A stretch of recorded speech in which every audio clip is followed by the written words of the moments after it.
Hello, all you coin aficionados out there, and welcome to DC Coin World International Coin Channel. Today we have the 1981 quarter from the United States of America. And as most of you know, the U.S. quarters don't say 25 cents anywhere on them. They say quarter, and they're worth a quarter of a dollar. We flip it over, you can actually see that at the bottom. It says here quarter dollar. United States of America at the top, e pluribus unum with the eagle holding the band of arrows, and down underneath you can see the tail. That's one of the ways you can tell if the tail is really fine and if each of the arrows is individualized, then it's probably in better shape. Certainly it's going to be better shape than this one. This is not in great shape. We have a wreath at the bottom, and at the very bottom it says quarter dollar. Now, what we're really interested in this particular coin is the front and the mint mark. Now, the Philadelphia Mint in 1981 produced a lot of these coins, 601.7 million. So more than 500 million of these coins.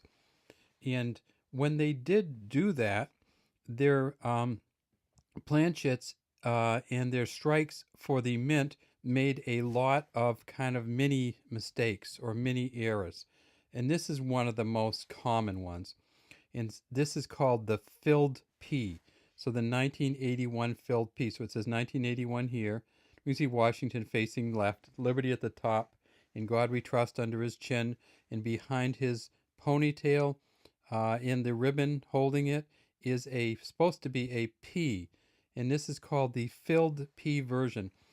And so when I first saw this, I didn't know much about it. So I saw, oh, wow, this is something. And people are going to be excited to see this. So I looked it up on the internet, and they said, nah, these filled peas, you can actually get some mint sets with these filled peas in them from the Philadelphia Mint. So this is not a big error or not a big mistake coin.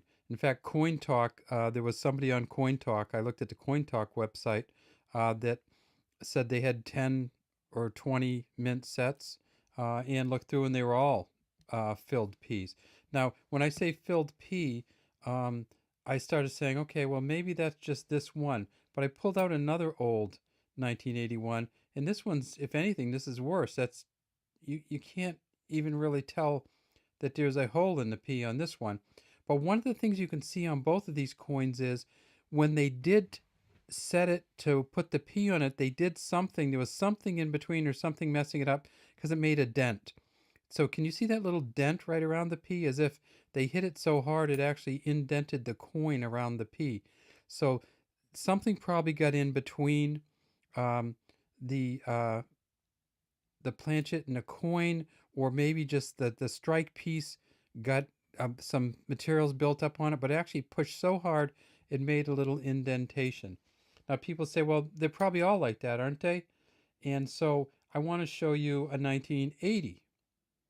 And darn if the 1980 isn't mostly filled also. And this is a 1980. So we got all these quarters and they're all filled. What would a good P look like? Well, a good P would look something like this. Ah, look at that. Can you tell the difference between that and that? Our original one? So see how that has the P? And it also looks like it's bigger, doesn't it? It almost looks like they fixed it. There's a little bit of an indentation there still, but that's clearly a P there. And this is clearly at least an F or maybe a T that got broken off.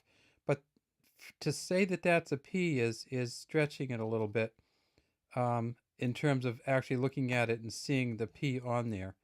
And maybe if we get it to this angle, it looks more like a P. So what should it look like? Well, it should look something like this 1985, which is a P and clearly a P instead of a mark and probably a P. And this isn't something that happened afterwards. Like I said, this is a really known error or mistake. What's the value? Nothing. There's so many of these. Even the mint sets with the filled P don't have much more value than a regular mint set. So if you're looking for these and you want to make the big bucks on them, It's not going to happen. But if we look at this one, doesn't that, it's just, I mean, I know it's closer to the camera, but it's just a bigger, different piece. So I'm wondering if they didn't actually change the P later on, because this is not the same size P as that P. And let me switch it around. Sometimes what you do on these is you flip them over. So put the bottom one on top and see if it's just, is this is still a size difference? And there still is, isn't there? We put this one on the bottom further away from the camera, and this one's still smaller. So I think what happened was between 1981 and 1985, they actually changed it to make the P actually come out better, because they had so many from 80 and 81.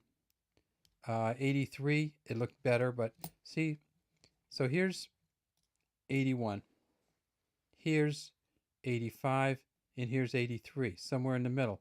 So it almost looks like they might have fixed it twice. Let's put them in order. 81, 83, and 85. All right, so this looks like the same version as this, except you can actually see the P, so they cleaned it up, and this looks just like a different P. So when you start looking at these coins, you're going to find these errors sometimes, or the mistakes that the mint made, or that just got when you do something and make 601.7 million of them. Some of them, and those were only the ones. When I say they made 601.7 million, those are the ones they put into circulation. I don't know how many of them they kept aside or recycled or whatever. But clearly they made so many kind of filled P's from 80 and 81. They just decided we're just going to put them out anyway. And they put them out, and it's fun to find them, but they aren't worth anything. So if you have a bunch of filled P's like I do, use them to buy something else. Put them all together and use them to buy a more expensive, more collectible coin. So that's all we have today from the DC Coin World International Coin Channel about the 1981 filled P quarter.